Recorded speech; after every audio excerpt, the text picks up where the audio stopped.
हम लोग देखेंगे मल्टी वाइब्रेटर होता क्या है, मल्टी वाइब्रेटर किसको कहते हैं। ठीक है, तो मल्टी वाइब्रेटर जो होता है ना, हम लोग कह सकते हैं मल्टी वाइब्रेटर जो है एक ऐसा डिवाइस है जो खुद का स्क्वायर वेव जनरेट करता है।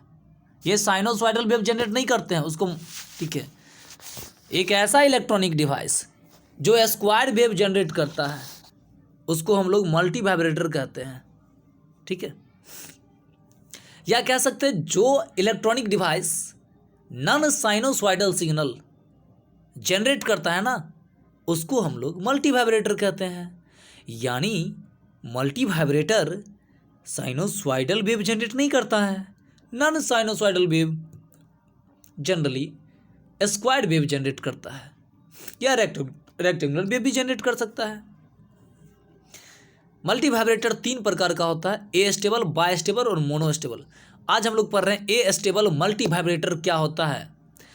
ए स्टेबल मल्टी वाइब्रेटर पढ़ने से पहले हम लोग यहाँ पे थोड़ा देखेंगे जो मल्टी वाइब्रेटर में जो कोई ट्रांजिस्टर के बारे में, थोड़ा ट्रांजिस्टर होता क्या है। देखिए यहाँ पे ट्रांजिस्टर जो है, यहाँ पे दिया हुआ 2 ट्रांजिस्टर हम लिए हैं अलग अलग। ठीक है, दोनों में हम 2 कंडीशन दिखाएंगे, एक में ऑफ स्टेट कंडीशन दिखाएंगे, एक में ऑन स्टेट कंडीशन दिखाएंगे। यहाँ पे इसलिए हम यहाँ पे 2 ट्रांजिस्टर लिए हैं। ठीक है, ये ट्रांजिस्टर है, इसका ये बेस टर्मिनल है। यहाँ पे हम लोग कह सकते हैं जो ये ट्रांजिस्टर का बेस टर्मिनल है, ये एमीटर है, ये बेस टर्मिनल है, ऊपर वाला कलेक्टर टर्मिनल है। यहाँ पे हम क्या काम किया, इसको प्लस VCC सप्लाई दिए हैं। ये ट्रांजिस्टर को ऊपर में देख रहे हैं प्लस VCC सप्लाई दिया गया है, और यहाँ से हमको आउटपुट मिलेगा इस टर्मिनल से होकर के।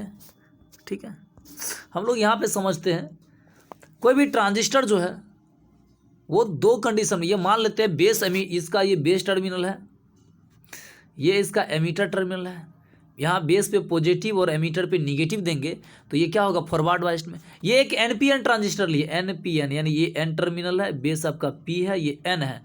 तो फॉरवर्ड बायस जानते हैं ना, जब P टाइप जो है पॉजिटिव से जुड़ता है तो हम P टाइप पे यानी बेस पे हम लोग पॉजिटिव देंगे और एमीटर पे हम लोग निगेटिव देंगे। यहाँ पे इनपुट वोल्टेज हम लोग VI अप्लाई कर रहे हैं। ठीक है, पॉजिटिव बेस पे और एमीटर पे निगेटिव।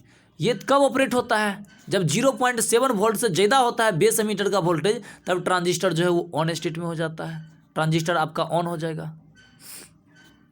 और जब ट्रांजिस्टर ऑन होता है तो शॉर्ट स्विच की भांति बिहेव करता है, तो हम कलेक्टर और एमीटर टर्मिनल को शॉर्ट कर देंगे। ठीक है, ये आपका एक शॉर्ट स्विच की भांति बिहेव करने वाला है। ठीक है, यदि ये शॉर्ट स्विच की भांति बिहेव करेगा तो क्या होगा, करंट जो होगा, करंट मैक्सिमम होगा, यहाँ पे सैचुरेट होगा करंट, यानी मैक्सिमम करंट फ्लो करेगा। क्योंकि यहाँ पे क्या है, शॉर्ट सर्किट। लेकिन शॉर्ट सर्किट में जो आपका वोल्टेज होगा यहाँ पे कलेक्टर और एमीटर के अक्रॉस का जो वोल्टेज होगा VCE, वो आपको 0 होगा। क्योंकि शॉर्ट सर्किट में वोल्टेज 0 होता है और करंट जो है वो मैक्सिमम होता है यहाँ पे।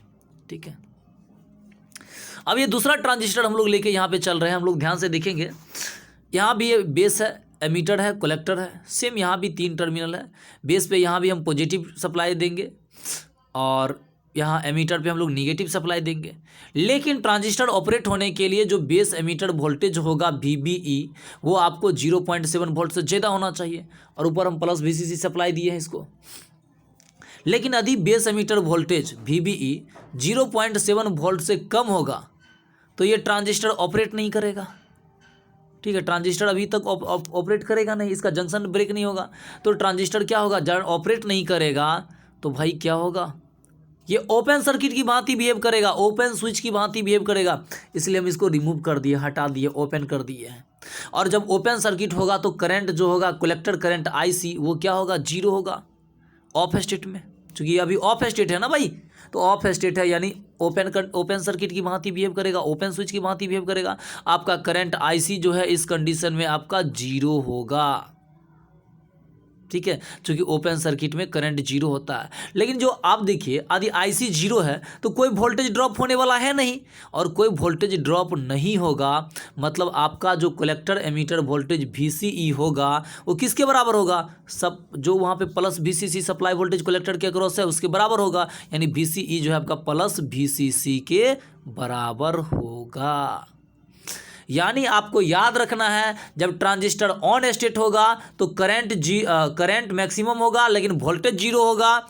लेकिन यदि ऑफ स्टेट होगा ट्रांजिस्टर तो ऑफ स्टेट में ओपन स्विच की भांति बिहेव करेगा, मतलब करंट जीरो होगा, वोल्टेज आपका मैक्सिमम होगा। ठीक है, VCC सप्लाई वोल्टेज के बराबर होगा। तो सिंपल याद रखिएगा, ट्रांजिस्टर जब भी ऑन स्टेट में रहेगा तो आपका आउटपुट वोल्टेज जो होगा वो आपका जीरो होगा, और ऑफ स्टेट में रहेगा तो आपका आउटपुट वोल्टेज जो है वो VCC के बराबर होगा और करंट जीरो होगा। ठीक है, याद रखने वाला मेमोरेबल पॉइंट है आपका, जब भी ट्रांजिस्टर आपका ऑन स्टेट में होगा तो आपका आउटपुट करंट मैक्सिमम होगा लेकिन वोल्टेज जीरो होगा। अब हम लोग देखते हैं कंस्ट्रक्शन ए स्टेबल मल्टीवाइब्रेटर का। ए स्टेबल मल्टीवाइब्रेटर होता क्या है, तो जो multivibrator squared wave signal generate करता है उसको हम लोग ए स्टेबल मल्टीवाइब्रेटर कहते हैं। ठीक है, और यहाँ पे बात करें हम लोग, ठीक है, स्क्वायर्ड वेव जो जनरेट करता है ना उसको ए स्टेबल मल्टीवाइब्रेटर कहते हैं। ये कंस्ट्रक्शन की बात करें, यहाँ पे देखिए दो ट्रांजिस्टर है, एक Q1 है और एक Q2 है, दोनों आइडेंटिकल ट्रांजिस्टर है और दोनों NPN ट्रांजिस्टर है। ठीक है, आप यहाँ पे हम देखें,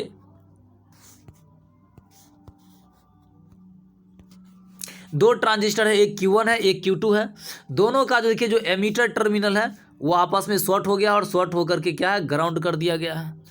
अब देखिए ट्रांजिस्टर Q1 का जो कलेक्टर टर्मिनल है वो कैपेसिटर C1 से होते हुए ट्रांजिस्टर Q2 के बेस से जुड़ा है। ट्रांजिस्टर Q2 का जो कलेक्टर टर्मिनल है कैपेसिटर C2 से होते हुए ट्रांजिस्टर Q1 के बेस से जाके जुड़ गया है। R1 R2 R3 R4 आपका बाइसिंग रजिस्टर है। ठीक है, और C1 C2 जो है यहाँ पे ये कलेक्टर एक के यानी Q1 के C1 जो है कलेक्टर के Q1 का कलेक्टर और Q2 के बेस को जोड़ने का काम करता है, और C2 जो है वो Q2 का कलेक्टर और Q1 के बेस को जोड़ने का काम करता है। और ऊपर में प्लस VCC सप्लाई यहाँ पे हम लोग दिए हैं इसको, यहाँ पे हम लोग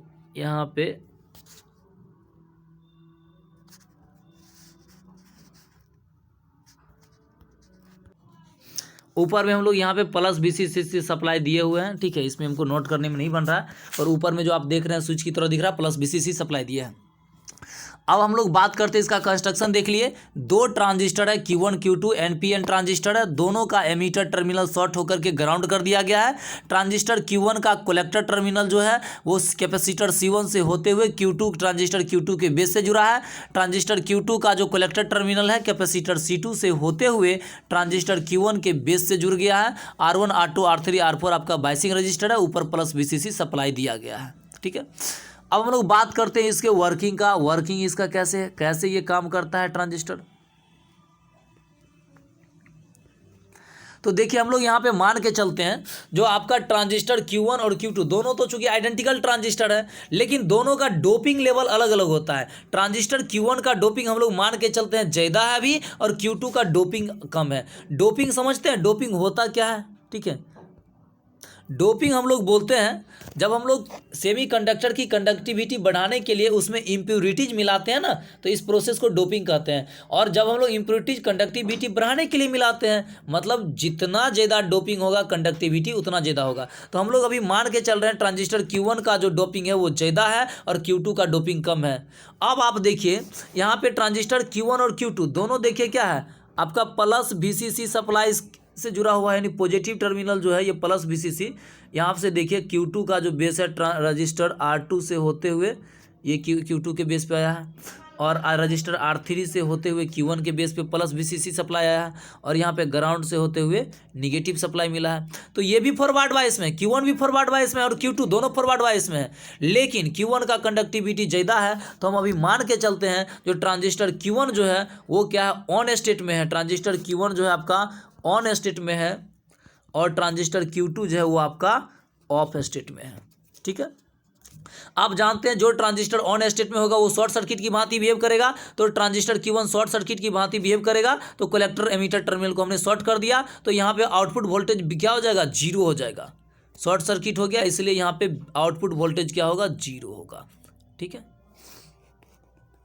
लेकिन ट्रांजिस्टर Q2 क्या है, ऑफ स्टेट में है, तो इसको ओपन स्विच की भांति बिहेव करेगा। तो यहाँ पे इसको हम लोग ओपन कर दे रहे हैं, और जब ओपन स्विच की भांति यदि बिहेव करेगा तो इसका जो वोल्टेज करंट होगा, कलेक्टर करंट आईसी, वो क्या होगा, जीरो होगा।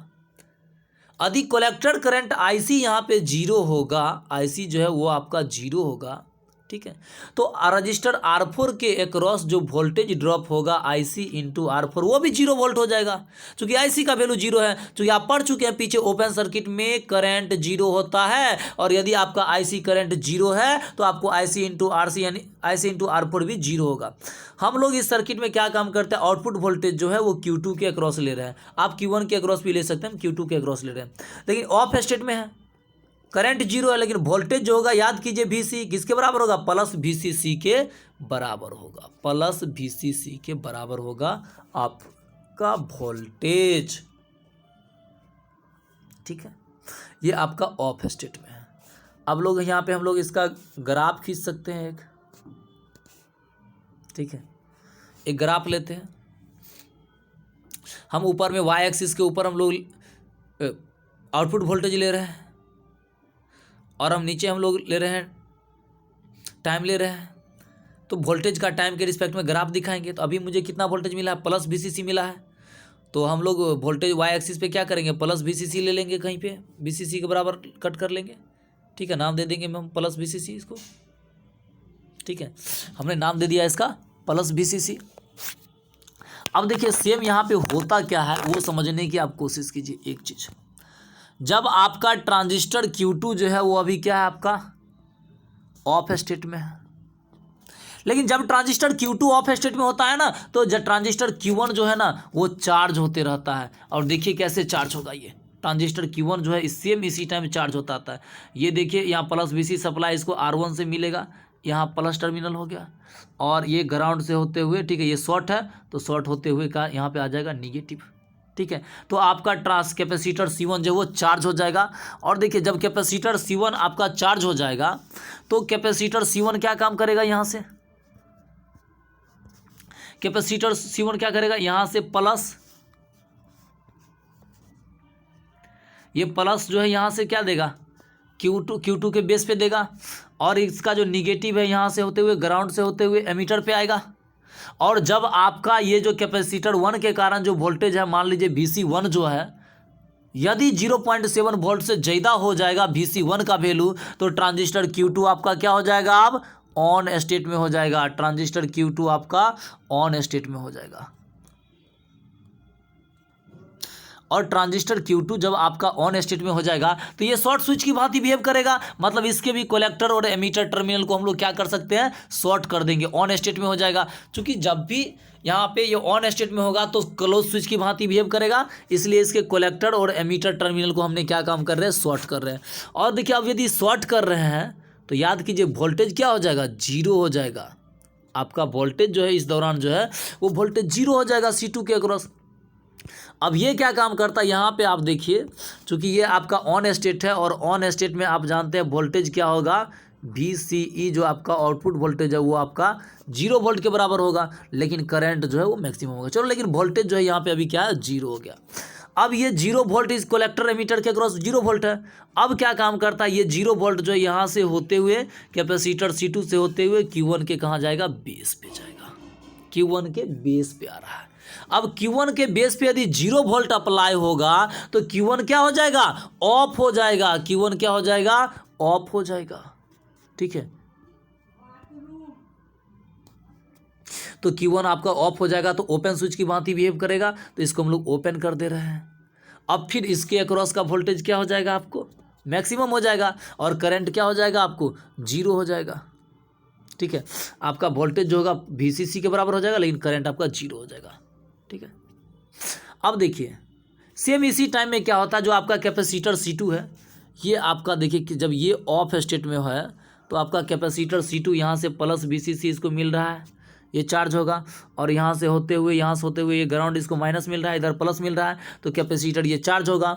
और ये जब चार्ज हो जाएगा तो ये यहाँ से प्लस Q1 के बेस पे देगा, और निगेटिव जो है ग्राउंड होते हुए यहाँ से इसको मिल जाएगा, ठीक है, यहाँ से होते हुए निगेटिव इसको मिल जाएगा, मतलब Q1 जो है अब क्या हो जाएगा, ऑन हो जाएगा। और Q1 जैसे ही आपका ऑन होगा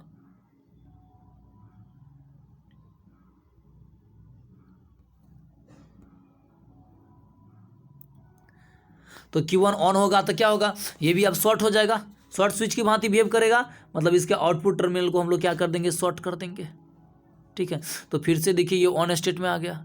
अब ये ऑन स्टेट में आ गया तो फिर इसका आउटपुट वोल्टेज जीरो है, और जीरो है तो ये जीरो वोल्टेज फिर कहाँ जाएगा, यहाँ से होते हुए, ये आउटपुट वोल्टेज यहाँ से होते हुए कैपेसिटर C1 से होते हुए फिर Q2 के कहाँ आ जाएगा, बेस पे आ जाएगा। फिर ये आपका क्या हो जाएगा, ऑफ स्टेट में पुनः हो जाएगा, और फिर आपको वोल्टेज क्या मिलने वाला है, प्लस VCC। यही इसका वर्किंग है। अब हम आपको सिंपल इसका बता दें एक लाइन में। देखिए सबसे पहले क्या था आपका, Q1 जो था आपका स्टार्टिंग कंडीशन की बात करें तो Q1 आपका ऑन स्टेट में था, चूंकि Q1 का कंडक्टिविटी हमने ज़्यादा माना था और Q2 का जो डोपिंग है वो कम माने थे। Q1 का डोपिंग ज़्यादा था इसलिए Q1 ऑन स्टेट में माने थे और Q2 को हम ऑफ स्टेट में माने थे। जब आपका Q1 ऑन स्टेट में था तो याद कीजिए, जब ऑन स्टेट में होता है तो क्लोज स्विच की भांति बिहेव करता है, और क्लोज स्विच की भांति बिहेव करेगा तो करंट मैक्सिमम होगा लेकिन वोल्टेज जीरो होगा। वोल्टेज क्या होगा, जीरो होगा। अब ये वोल्टेज जीरो वोल्टेज कहाँ पे, अब देखिए सेम, लेकिन इसी टाइम क्या होता है, जैसे आप, लेकिन Q2 आपका क्या है, चलिए ये आपका इसके क्रॉस वोल्टेज जीरो हो गया। आपका जो ट्रांजिस्टर Q1 है ये आपका ऑफ स्टेट माने है, ऑफ स्टेट माने है तो ओपन स्विच की भांति बिहेव करेगा, ओपन स्विच की भांति बिहेव करेगा, मतलब यहाँ पे आउटपुट वोल्टेज कितना होगा, प्लस VCC के बराबर, और कलेक्टर करंट IC क्या होगा, जीरो होगा। ठीक है, क्योंकि ओपन स्विच की भांति बिहेव करेगा, करंट जीरो होगा, करंट जीरो होगा तो R4 के क्रॉस वोल्टेज ड्रॉप जीरो होगा, IC इंटू R4, मतलब आपका जो आउटपुट वोल्टेज है वो प्लस VCC के बराबर होगा। इतना याद रखिए, ऑन स्टेट है वोल्टेज जीरो, ऑफ स्टेट है वोल्टेज VCC के बराबर। तो शुरुआत में क्या था, Q1 आपका ऑन स्टेट में है तो वोल्टेज क्या हो गया, जीरो हो गया। Q2 आपका क्या, ऑफ स्टेट में, वोल्टेज आपका प्लस VCC है। लेकिन सेम इसी टाइम में आपका कैपेसिटर C1 क्या हो रहा था, चार्ज हो रहा था, और जब कैपेसिटर C1 चार्ज हो जाता है प्लस VCC के द्वारा तो ये C1 कैपेसिटर C1 जो है ये ट्रांजिस्टर Q2 के बेस पे पॉजिटिव, और यहाँ शॉर्ट सर्किट भी रहती है, यहाँ से होते हुए एमीटर पे निगेटिव वोल्टेज अप्लाई करता है। जब ये VC1 का वैल्यू 0.7 वोल्ट से ज़्यादा हो जाता है तो ट्रांजिस्टर Q2 आपका क्या होता है, ऑन हो जाता है, और जब ट्रांजिस्टर Q2 जो है वो ऑन हो जाएगा तो इसके अक्रॉस का फिर वोल्टेज क्या हो जाएगा, जीरो हो जाएगा। फिर ये जीरो वोल्टेज कहाँ अप्लाई होगा, जीरो वोल्टेज आपका ये आपका कैपेसिटर C2 से होते हुए C1 के बेस पे आएगा। जब यहाँ पे जब आपका बेस पे ट्रांजिस्टर Q1 के बेस पे जीरो वोल्टेज अप्लाई होगा तो ट्रांजिस्टर Q1 ऑफ स्टेट में हो जाएगा, ऑफ स्टेट में हो जाएगा तो यहाँ पे क्या होगा, वोल्टेज जो है आपका प्लस VCC मिलेगा। लेकिन जब ट्रांजिस्टर Q1 ऑफ स्टेट में होता है तो कैपेसिटर C2 प्लस VCC से चार्ज होता है, और चार्ज होने के कारण ये कैपेसिटर C2 जो है वो ट्रांजिस्टर Q1 के बेस पे पॉजिटिव सप्लाई मिल देता है, और शॉर्ट सर्किट होते हुए यहाँ पे इसको निगेटिव सप्लाई मिल जाता है, जिसके कारण से ये फिर से क्या हो जाता है, ऑन हो जाता है। फिर वही कंडीशन आ गया, ये ऑन ये ऑफ, ये प्रोसेस चलता रहेगा। एक बार ये ऑन अपने आप होगा, एक बार आपका ये Q2 ऑफ होगा, यानी एक बार Q1 ऑन तो Q2 ऑफ, Q2 ऑन तो Q1 ऑफ। ये प्रोसेस अपने आप चलते रहता है और हमें स्क्वायर वेव जनरेट होते रहता है। Please subscribe my YouTube channel polytechnic Guru.